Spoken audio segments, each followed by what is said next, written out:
Alyssa Thomas and Brittney Griner out in a huge move of WNBA free agency, a makeover for the Mercury with a dream acquisition for Atlanta. BG heads to the Dream, a move that is shocking on the surface just because Griner has played her whole career in Phoenix. It's not shocking that she'd be on the move after she said she was going to test or showcase her free agency skills in Unrivaled, and with the uh, uncertainty is a nice way to put it about Diana Taurasi returning to the WNBA to continue her illustrious and storied career. But BG on the move to Atlanta to form a bit of a big three down there. When you've got Alicia Gray and Ryan Howard, that's a shooter and smooth player, a scorer, and then obviously a big. I mean, the Mercury get Alyssa Thomas, who's an engine and a passer and a defender, not much of a scorer and a shooter, to go with Kalia Copper. And then the idea that, of course, Tawana Bonner could be joining Thomas in the future. But the Dream have all of a sudden positioned themselves as a team that matters in the WNBA landscape. And I think that this move says that more than anything else.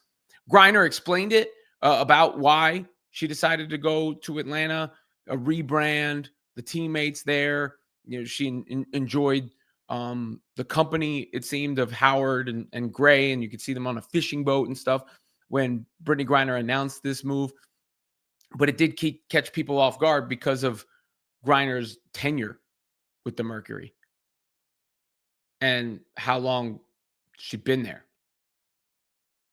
Entire career. Now, at 34 years old, it's not as exactly as if you couldn't expect maybe some decline, and she doesn't really spread the floor, but that size is just such a difference maker, which likely means that Tina Charles is on the move from Atlanta and won't remain with the Atlanta Dream.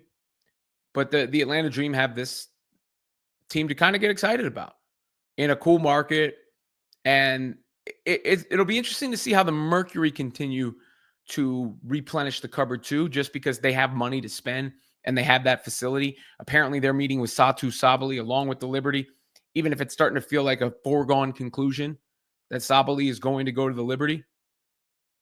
Nevertheless, free agent business picked up finally, right? Like it was like quiet for a minute there, and then the floodgates started opening, and it feels as if the contracts can be signed on February 1st, but it certainly feels as if we'll get all of the big news before then, and within the next day or so, really. But big news to see BG go to ATL.